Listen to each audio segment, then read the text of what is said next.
Now, from WBZ Sports, this is Burton Ernie Talk Football with Fauria.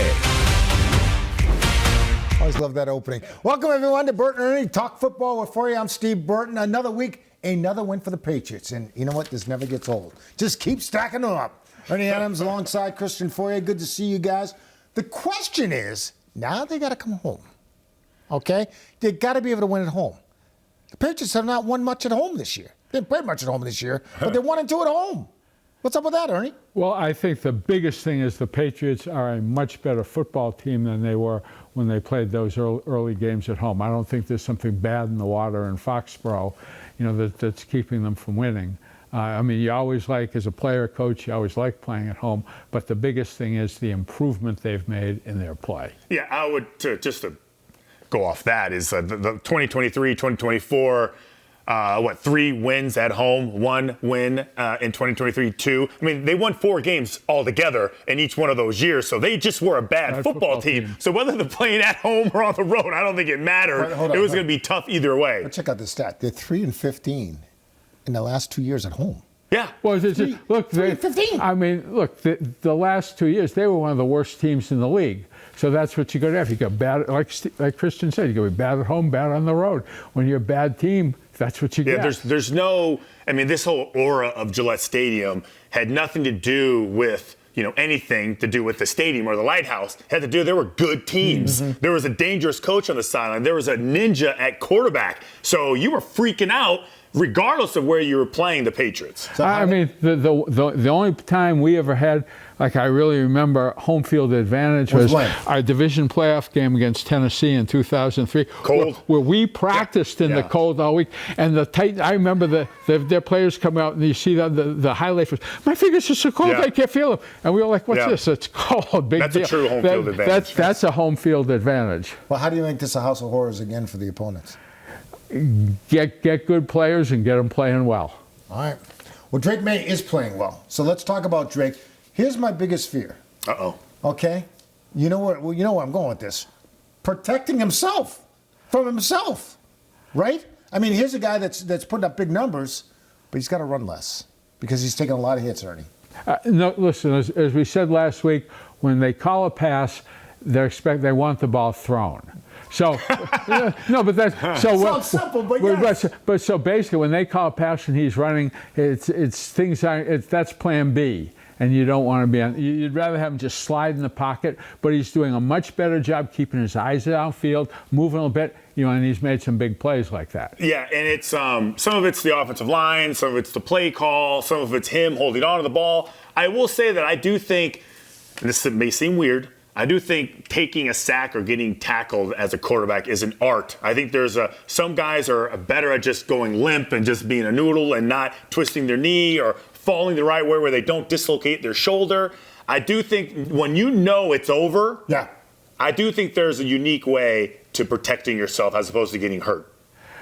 Right, but sometimes you get. When there are big people coming at you, sometimes you just get hit the wrong way, and there's nothing you can. And you got to pay for it. Yeah. Well, here's an eye-popping stat. Drake Maye's been sacked 22 times this year. That's second most in the league. I was not aware of that.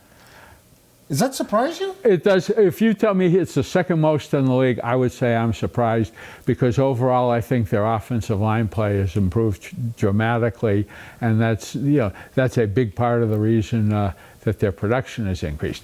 Big test is going to be this week because they're playing by far and away the best defense they've played this year. The Browns as a team, they're dysfunctional on offense, but they're really good on defense. Wow. Right. Just to your point, they have the number 1 total defense in the NFL right now, and they're 30th in total offense. So you were being polite calling them dysfunctional. I thought that was a real compliment. Now they feel great about themselves. Hey, listen, I have a bunch of really good friends at Cleveland. So it's functional. Okay, that's kind of where they are, and it's. I was just thinking about their franchise. So 7 years ago they draft Baker Mayfield, first pick in the draft. Yeah. He's playing for Tampa now, and they paid, the farm. Flacco, they got Watson. They for everything Watson. for Deshaun Watson. He's not playing, so that's that's you make a couple big have things like that go.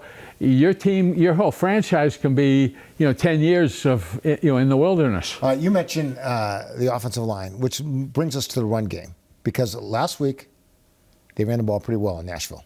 Correct? Mm-hmm. Yes. Why? Well, We're going to show us why on the whiteboard. I wish. But the offensive line is starting to open up some holes. The offensive line's playing better, and the football's about yay big, roughly. Right. And when that ball is down, it's the neutral zone. And neither the offense or defense can be in the neutral zone. And as Christian knows, as an offensive team, what you're always told from day one is we want to play with our feet in the neutral zone. Mm-hmm. We're getting push on them as opposed to us getting pushed back. And they're really doing a good job with that, which is making a big difference. You want to ask him the question? You want me to? Well, go ahead. Dirty runs. Oh, yeah. What's a dirty run? Well, the way I was, sometimes, hey, there's not a great hole there, and the back just has, put his pads down and get what he can. That's what you said. Yeah. So, sometimes, if it's not blocked clean, a 3-yard run can be a really good play. Because it could have been worse. It could have been worse. It absolutely could have been worse. Could have been worse. But hey, coming up 2nd and 7 is a lot different than coming up 2nd and 12. Yeah. Why is it so important to be able to run the ball, especially now as it gets colder? Well, the big thing is, first of all, for your offensive line, they all like to run block, because in run blocking, you're going forward. When you're pass blocking, you're trying to do it. You got. Who's coming like this week? You got some war daddies coming right at you. Myles Garrett. Myles Garrett, who might be the prototypical war daddy, and you got to handle him backing up. Okay, that's not easy. That's why they've been really doing a good job in some long yard situations, having a back there to chip, to give the lineman help. But that's if you have to drop back pass 35 times against a team like that, that is hard work. And I would say, from a 30,000 feet approach, offensive linemen are born and raised to move people against their will. This is what they want to do. They want to be aggressive. They want to be nasty. They want it to be physical.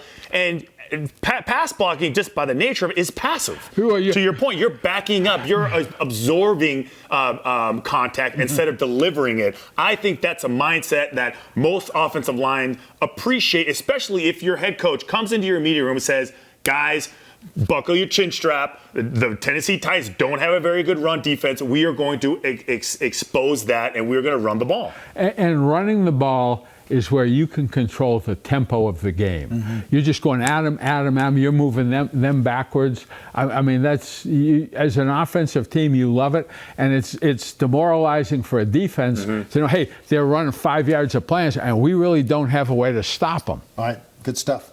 We're going to take a break. Yes. But when we come back, we head to the whiteboard, and Coach Ernie shows us why the Patriots were so successful running the ball this week. You're watching Burton Ernie talk football with Fauria. We'll be right back.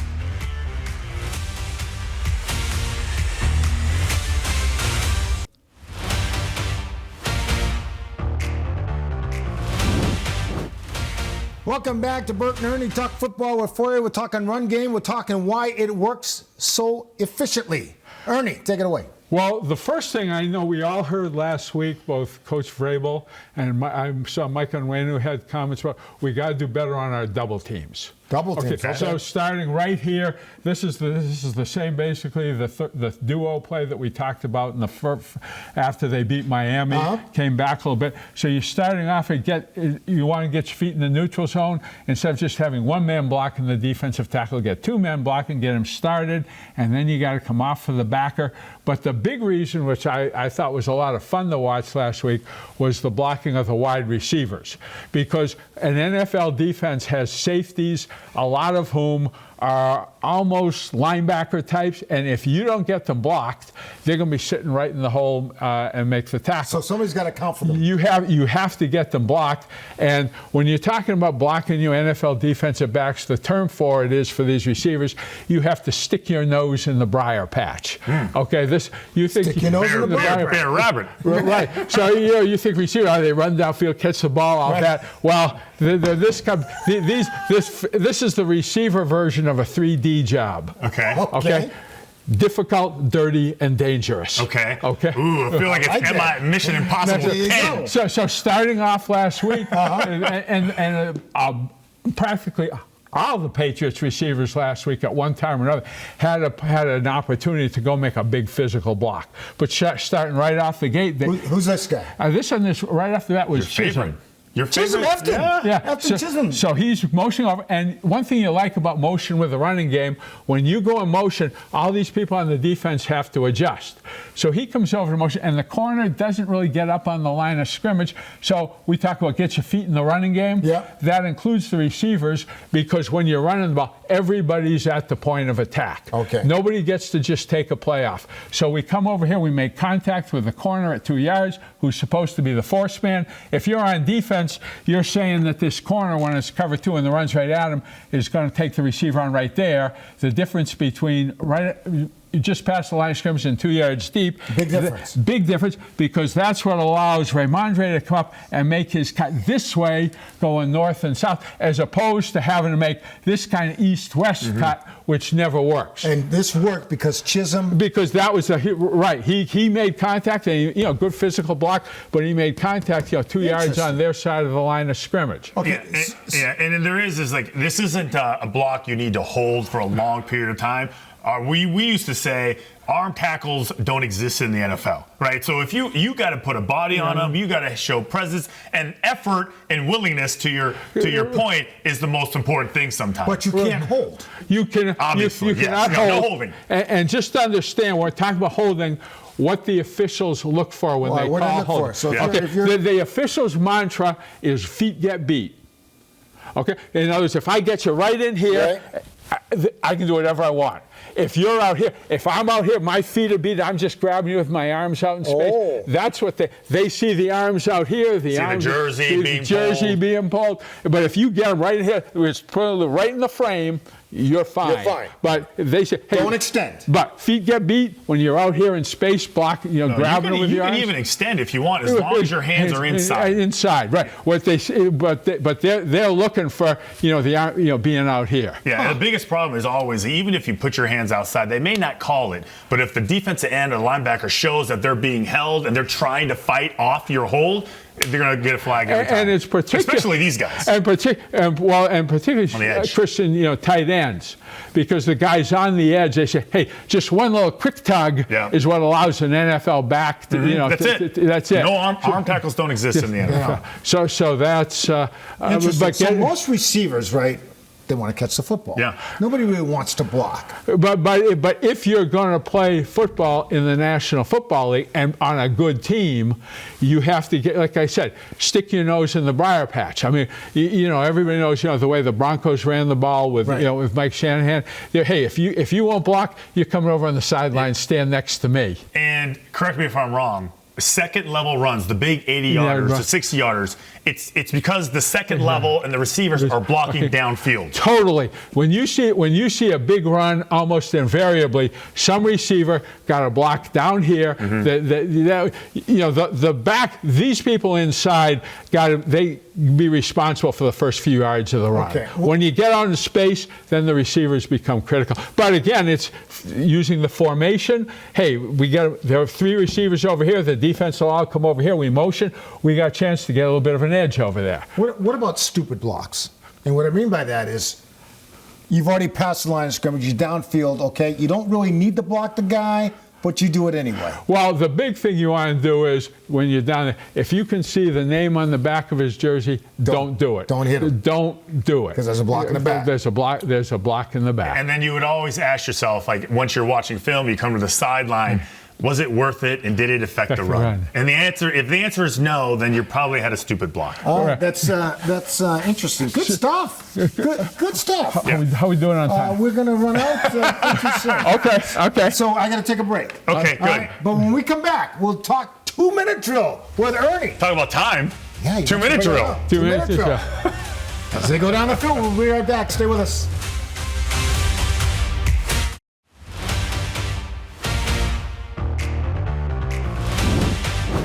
Welcome back to the show, everyone. We're talking 2-minute drill. Yeah. 2-minute drill. Quarterback's got 2 minutes or less to get down the field and get in field goal position or score a touchdown. Ernie, how they do that in that time and how smart our quarterbacks have to be? Well, the first thing you have to understand about the 2-minute drill is what? Is that after the 2-minute warning, so you go into a football game and there's a whole section of the rule book devoted to timing the game. So you're in the middle of the first quarter and you go through right by the book. You get to the 2-minute warning and you go to a totally different set of rules for timing the game. Okay. So, as a coach, right? Well, it's different for everybody. Yeah. Mm-hmm. Okay, for instance, if you're in the middle of the first half and Christian, you catch a pass and go out of bounds, they bring it back and spot the ball, run the next play. Clock doesn't stop. After the 2-minute warning, the clock stops when you go out of bounds. It's like getting effectively a timeout. And what you really get into when you get in the 2-minute drill is it's a trade-off between time and yardage. So Christian catches a pass and he's over near the boundary. He's got a choice. He can put his pads down, try to run for an extra 2 yards, right, or he can go out of bounds. Stop the clock. So what he has to figure out is that 2 yards worth the 15 seconds we're going to burn having to get lined up. It's very important to have situational awareness is what he's talking about, because you got to know. That's a great point, because should I try it? Maybe I break free, but the odds are I won't. Right. I mean, if you see, hey, I got a chance to score, I mean, you just make a decision to go for it. Right. But a lot of the time, it's going to be, no, the time is more important than the yardage. It comes up to for the quarterback. Let's say you're in the middle of the first quarter and you got a check down you can complete for 4 yards. Yeah. Great, take it, run the next play. Well, completing a pass for 4 yards in a 2-minute situation, it's just like not going out of bounds. The clock's going to run. So you may be in a situation where, no, I don't want that little check down. Just take an incompletion and save the time. Does it take 15 seconds to line up? When you on average. Is that the average? Yeah, to get the ball. I mean, particularly if you run a pass and you got receivers running downfield, right, everybody's get back to the line. Don't huddle, but just get on line scrimmage. Get on line scrimmage, get it communicated. So those few extra are not worth the time. Now, if it's a case of it's 4th down, and we can pick up a first down, obviously, the yards become important. Right. But a lot of, particularly when you get under a minute, then time really becomes of the essence. The time is more important than the yardage. What about injuries? Can you fake an injury?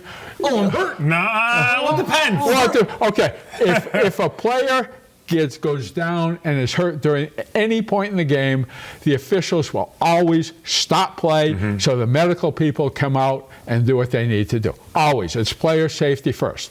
The difference is, except so if you get injured in the middle of the first quarter, you just, they come up, they take the player off, and you run the next play. If it happens after the 2-minute warning, the team is going to get charged a timeout. Run off. No matter, even if the guy's legitimately hurt. Totally. What if you don't have any timeouts? Okay, if you don't have any timeouts, then it's going to be, on the first time you do it, you're going to get charged with a 10-second runoff. Yeah, it's a runoff. And the second time you do it, it'll be a 5-yard penalty.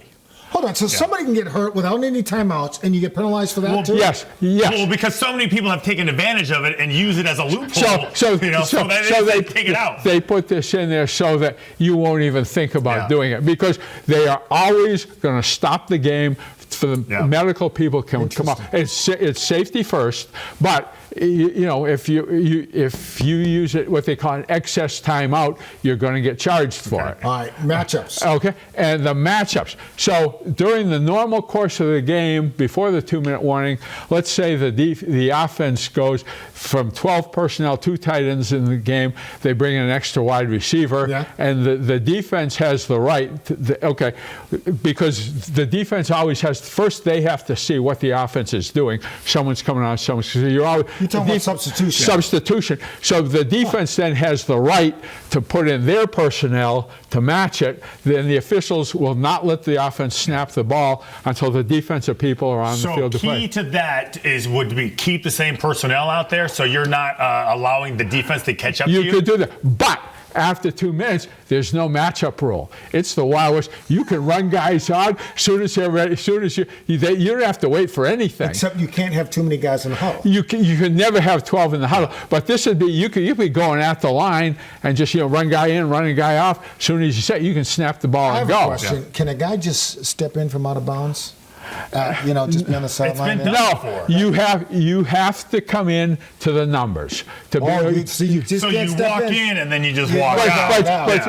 You have to, and there are. If you're obviously doing something to try to sneaky, the defense, they will stop things. And for instance, everybody remembers we hit 2 times in our time with the Patriots.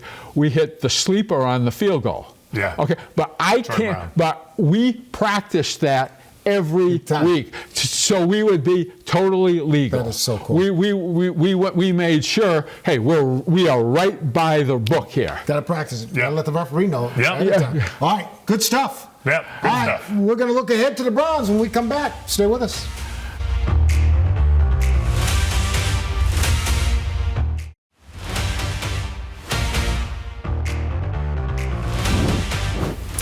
Welcome back, everyone.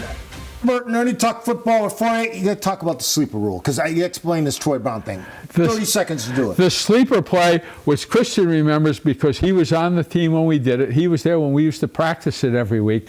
We'd run a play on offense on 3rd down. We didn't pick up the 4th down.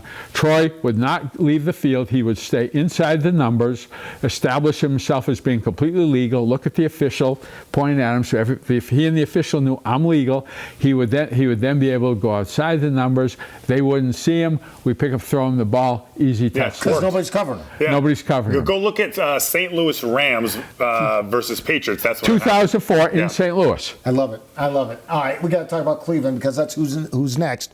They're 2-5 football team, but they're coming off their biggest win of the year. Their biggest win of the year, and the biggest. We spent a lot of time talking about the Patriots offense. This is the biggest challenge of the year for the Patriots offense because Cleveland is for real on defense. They just can't score. They are, as we said, they're a little dysfunctional on offense, but they are the real deal on defense. They're good enough to make you nervous about what could happen. Their defense is solid. Like I said, they have the number 1 total defense, but the 30th ranked total offense. They're real predictable. They really have, Junkins, the running back, and their 2 tight ends, and Njoku and Fannin Jr. Those are the 3 people that they're going to try to get the ball to. But I think the defense is good enough to limit them, and our offense is good enough to score at least 20 points. Where do you think they're vulnerable? Over the middle? Down the sideline?